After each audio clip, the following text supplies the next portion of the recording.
Happy Friday. Happy Friday, Louise, and happy Friday, everybody who's joining us today live or on the replay for your Kickass Career Weekly Wrap-Up. We're glad you're here. I am in Evanston, Illinois at Creative Co-working today. I'm so grateful to my dear friend Heather, who was able to hook me up and get me in today with a day pass. So thank you, Heather, and thank you to Creative Co-working. It's an amazing space. So if you're in the area, I highly recommend checking it out.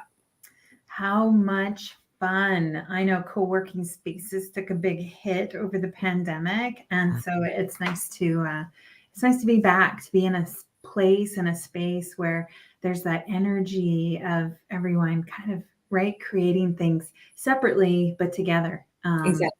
Fun. And it's a beautiful space that has, they swap out the artwork every couple of months with some local artists. And I mean, it's just a pretty wonderful space. So yeah, highly recommend it. And if I still lived in Evanston, I'd actually be here more often, but I don't anymore. Well, fantastic. I would like to know, before we dive into our topics today, Kim, I would like to know how your week's been. What's your highlights, or actually, more importantly, what are you celebrating?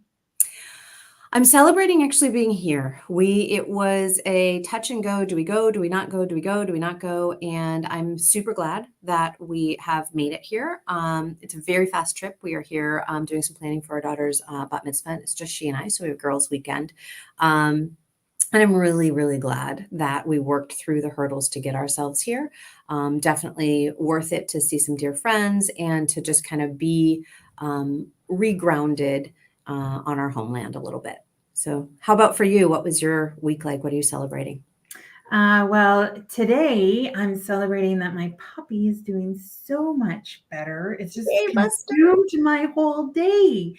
We've been fighting some health challenges, and pulls at my heartstrings for sure. It pulls my energy and my focus away from things, but he's important to me. And so I'm celebrating that. And, I'm also celebrating little steps.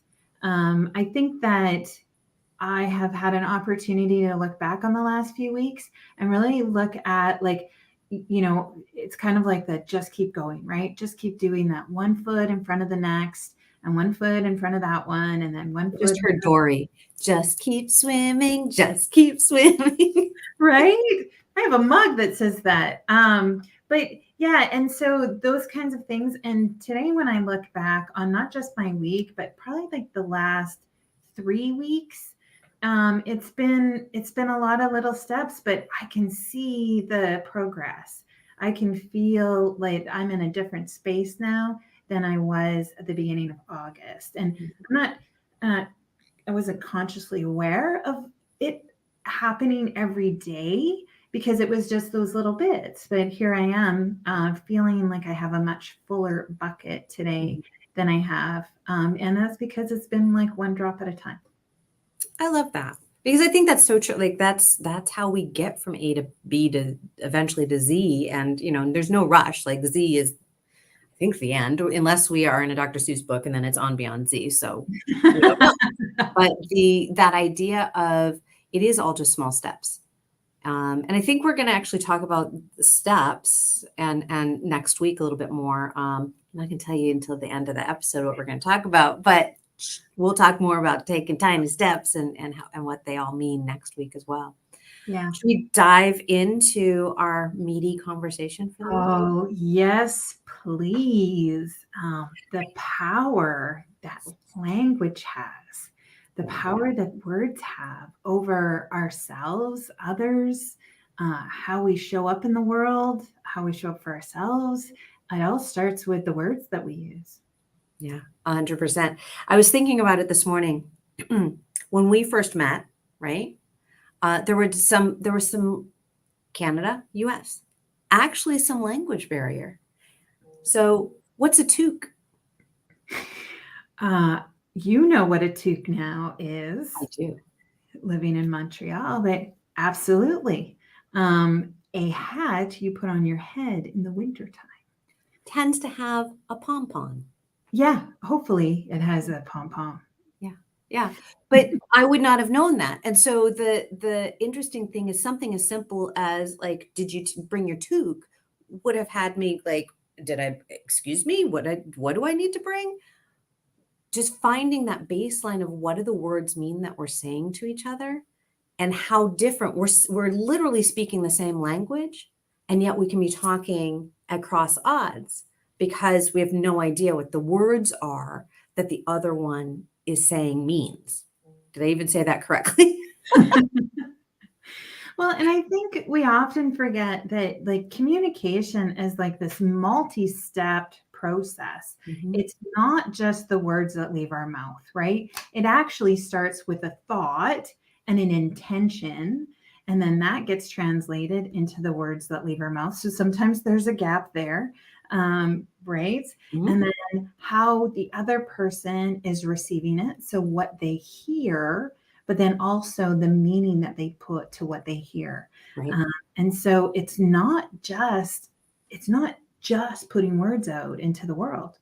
It is all of those steps that when we are more aware and that we tune in a little bit differently, we can start to understand what our words are and how they're impacting others. Yeah. Well, and it all starts with that thought, and yet I think very many people, without admitting it, or maybe they are able to speak without thinking. They don't really, because they have the thought. The thought does create the words that flop out of their mouths, but very often it's like, "Oh, I said that without thinking. Hold on, let me take that back." When you hear people say that, I spoke without thinking. As somebody who has studied language and how we think and speak, what comes up for you? Well, I think it's really intention, right? So it's not that they haven't thought about what they want to say, it's that they're not communicating the intention behind the words that they're saying. And so we do get a magical redo. We get magical redos all over the place that we just don't take advantage of. And it's okay to put your hand up and say, let me be more clear, Mhm. let me be more thoughtful. Or kind, or whatever you feel is missing, you get to pause and say that, because I think our brains have short circuited the process of being thoughtful in our language, and slowing down it is such a key piece to ensuring that you're communicating your intention more than your words. So being intentional about the intention of what you're communicating. Of what you're communicating, but being super aware of what Yeah. you're saying. I don't know about you, Kim, but this happens to me often, or it used to happen to me often, where I would say something and then afterwards I would have no idea what I just put out into the world. Mhm. I Oh, hadn't yeah. I hadn't thought about it. I when you're not getting information back from your audience, or you're not sure if your message is received, I didn't even know what the words were that came out of my mouth. And Mhm. so slowing down and being really intentional, paying attention to what you're saying, but then also being receptive to what you're getting back or what you're not getting back is all part of it.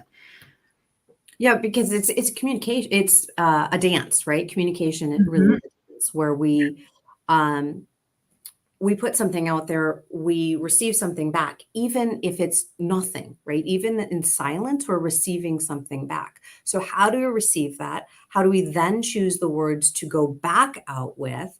So then we have another opportunity. And I love that idea of we always have a redo. We always have that opportunity to be like, wait, you know what? I thought about it a little bit more, and this is really the intent that I had, or I misspoke. Like, just you can own that we all misspeak. Sometimes it's because we have new information or new data, but sometimes it's because it's like, no, I was just talking off the top of my head. I was riffing, kind of like what we're doing right now. We're going so Yeah. fast and it's like we're riffing, which is fine. And then it can be like, oh, on deeper consideration, this is actually what I think now, because we continually evolve, hopefully, as human beings, even moment to moment. And I think that can be really powerfully reflected in our words and how we own our own words. Yeah, absolutely.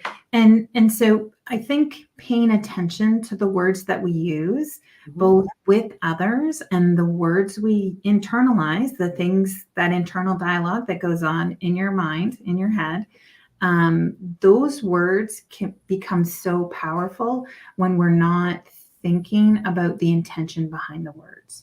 And so there are some words that I think can really stick with us and really stick with other people, and we don't even realize the words that we're using stick us and keep us stuck in place. Can you give us some examples? So the words always or never are two words that I hear often, right? This always happens to me. I never get a break, right? Those things are, I'm always struggling, or I'm always overlooked. And so we get into this, such a routine without being intentional or thinking about, like, is it really always? Mm-hmm. Is it really never? But the words that we use impact how we think. And so many people just kind of brush it off and just say, yeah, that's not what I meant. Okay, but that's what you said, and that's what you heard. And so that communication with yourself is no different than communicating with someone else. And I think that becomes so important. Are there any words, Kim, that stick out for you that feel like really like sticky words? Well, one of the ones we talk about all the time is should. Right? It's that idea of, we put it that on ourselves, but we put it on other people as well all the time. Oh, I should do this. Oh, I should wear that, or I should have said that, or I should go here, or I should have this job, or I should. It's like all these shoulds. It's like, well, who is saying? Yeah. Because if you are in your presence with yourself, you have the ability to choose what is right for you. And there's no should then. Right. So should is one of those, and it's tricky because of course I say it. I mean, yes, I say it. And I'm aware when I say it. I'm like, ooh, why did I just say should right there? Right? Sure, I've said always and never as well, but it's those opportunities to flag yourself and say, ooh, why did I just say always? What am I really feeling? If I feel like I never get a break, then what is under that for me? Is it the truth that I never get a break? Is it a truth that I never take a break? Is it the truth that I don't feel like I have the space to take a break? What is the truth under that? Right. Yeah. There's a great book around should, and we'll put that in the show notes. It's a Elle book, The Crossroads of Should and Must. And I think that's really, like, should is a very, very powerful word. It usually belongs to someone else when you should on yourself. And changing that language into I get to can be super empowering for others and as for yourself as well.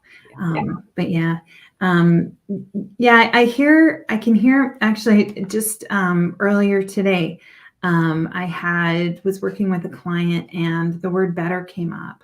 And she said it, I think 8 times in the matter of a minute and a half. And right, I want things to be better. Things should work right, like better. I want to be better at work. I want to be better at home. How to be a better mom? How do I step into my career and still be at home? And it feels like there's right that I just want to be better. And so it's another really ambiguous word that we just bump over. And so stopping anytime these words kind of, you notice, or they bubble to the surface, it's really a time to pause and say, what does it mean to be better? What am I really trying to get at? Where do I really want to be? And is it better? Is it different? Is it the same? Right? And really unpacking what that is, because those ambiguous words really, really get us stuck, right? In where we are. And then those words that we use to others can open the door for miscommunication, right? So when you think about, right, as a leader, how do you coach, right, your direct reports or your team to do things better? Well, if that's where you leave it at, man, you've just opened the door to all kinds of problems because you're better and my better and his better and her better and their better. That's all different. And so understanding that these ambiguous words can really set us up for miscommunication with others, but they also set us up to miscommunicate with ourselves. Well, it goes back to, Kim, go grab your toque. Well, what the hell am I supposed to grab? I don't know what it is because you haven't defined that for me, right? So I could define a toque as a torque, right? It's like, oh, something to do with torque. Like, I have no idea what you're asking for, so I'm going to make it up in my brain. Yeah. But I love that what you're saying is coming to that place of what if we can recognize the words that we're using, what is the meaning underneath the word, and how do we communicate that more clearly? Yeah. Yeah. And this actually, I think, ties a lot into our episode around values too, right? And so it's not just the word that you associate with your value, but it's the meaning behind the word and then how you're living it, how you're expressing it, how you're inserting it into your life.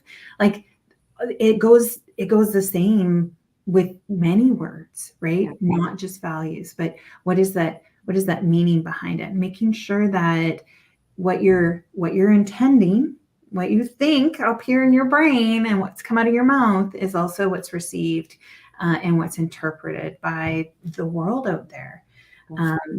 It can even get into our microaggressions and the words that we use that we just bump through because we don't take the time to think about what that word really means to others.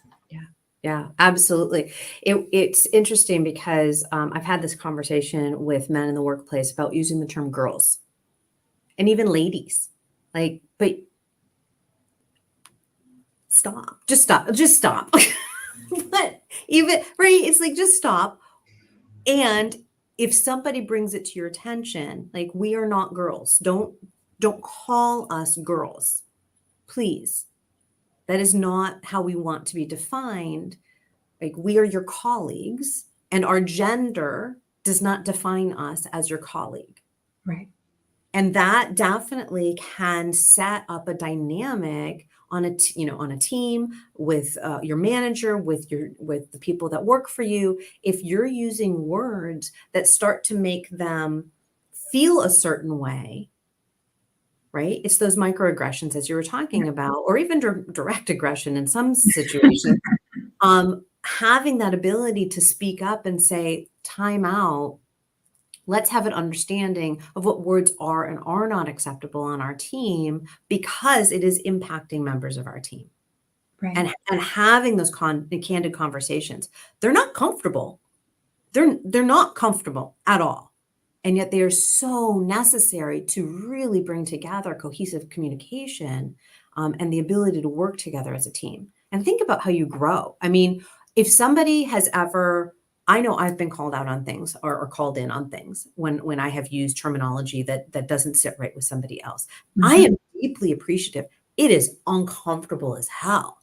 And I am deeply appreciative because I have that opportunity to learn how my words, what I'm putting into the world, is impacting someone else. And here's the thing, I am all about we have our own individuality, we have our autonomy, and we are in connection with other people all the time.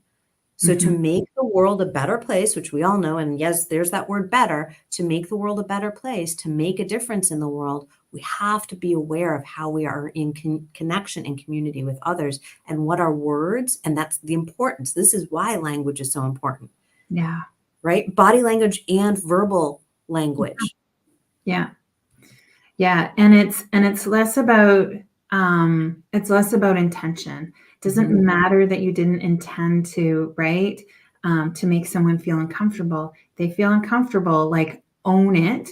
And make a change. And you're right, it's not easy, right? Substituting words that have been ingrained in us to mean a certain thing when it means something different. And times are changing, folks, right? Like let's talk about right inclusive language. It is going to take us some time. It's okay, right? That you raise your hand and say, I didn't mean that. Yeah. I didn't mean to say, hey guys, how's it going?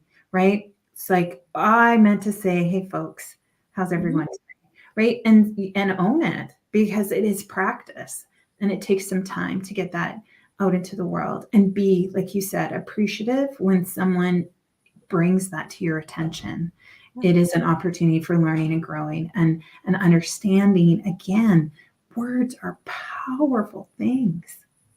Well, and I think the thing that people forget when somebody is bringing that to you is it's uncomfortable for them to bring it to you. They're not sitting there trying to be an a-hole just to be like, I'm going to call somebody out on this word. Like, people don't sit around doing that. Right. It takes a whole lot of effort and courage to say, this isn't okay for me in this communication. Right. I need to set a boundary here so that I feel comfortable and can show up as a whole human being in this interaction. Yeah. Right. So we need to step out of our assumptions that that person that's coming towards us with a request has some ulterior motive other than caring for themselves. Yeah. Yeah. Right. Absolutely. And, and I think, through these conversations here today, it's not meant to be overwhelming. It's not meant to say like to keep you quiet, to keep you not sharing your words, your thoughts, your intentions. It's to be open enough to understand what it is that you're saying, to take time to pause, to think, to be intentional, and then to also know that it's okay, right? If you get a magic redo, it's okay if those things don't land, but being aware of the power that you have from the words that you use, I think is kind of what we're talking about today, right? Words are power. Yeah. Well, absolutely. I mean, the words are very powerful, and words have been used as a weapon for as long as humanity has been around, is my guess. I mean, if we think about the way that words have been used and have been weaponized, so how can we turn that around? And in our intentionality, in our own presence with ourselves and those that we come in contact with, and that's even words that we choose to use in social media, right? Right. How do we use our words so that it's not as a weapon? How do we use our words to uplift? How do we use our words to empower? How do we, ourselves and others? It doesn't always have to be, I was going to say it doesn't always have to be kind. It doesn't always have to be nice. It does have to be kind, in my opinion. But you don't have to fluff people. That's not helpful. But what's helpful is when you can be honest and clear. Yeah. And that to me is where kindness comes from, is when you're honest and clear, when you are truly candid and you're not just being an a-hole. I mean, I think we all know my standpoint on that. Just don't be an asshole. Like, that's really on that. So as we wrap up time together today, Kim, what stands out for you the most about the things that we've talked about today? Is there a golden nugget? I think the thing for me was that idea of having the intention to create intention in our words. And I still am unpacking that a little bit in my brain. So that's why that one stuck with me, because it's levels of intentionality, and it feels so rich and good. And yet it's like, that's a process. And I want to dig into what is that process and what does it truly look like? Maybe already something that I'm doing, but in those words, it stuck out to me as, ooh, that's something I want to take away to dig into a little bit more. How about yourself, Louise? The idea that Intentionality, yes, but just to be paying attention to like what you're receiving back. And even if you're receiving nothing, that's still information. And I think that I know for myself, I often like just bump over that to say that if I'm not getting anything back, then it must be okay. Right? And to pause for a moment and to check in to say, well, that's data too, because everything's data. But that's data and information too. And is there an opportunity there to just check in to say to see if that's the intention that the receiver had, right? Yeah. Love that. We would love to hear what your golden nuggets are from today. Next week, Louise, do you remember what we're talking about next week? Goal setting. Goals, wonderful goals, right? Yeah. Oh, this is a doozy. Baby steps. Baby steps is all I want to say right there, because I will give you a little sneak preview into my opinion on goals. Our goals are fantastic fantasies that we like to work with, but that's all they are. More to come next week about that. In the meantime, we'd love to hear what you thought about today's episode. If there's anything that you would like us to talk about, dig into further in terms of what we talked about today or in a previous episode, please let us know. Drop us a note in the comments, DM one of us, send however you want to send a message. We are around and we are about. Your Kickass Career at gmail.com if you're looking for an email address. And we have some exciting news coming up of some stuff that's coming out in September. So you're not going to want to miss that either. So fantastic stuff. Yeah, Kim and I have very different views on goal setting. So this is going to be good. What? It's not all data. Yes, it is. No, it's not. All right. Have a fantastic weekend, everyone. And we're looking forward to checking in with you next week. Don't forget to set your intentions and take time to reflect on your celebrations. Absolutely. And be sure to find those celebrations because they're really important. All right, everyone. See you next week. Bye for now.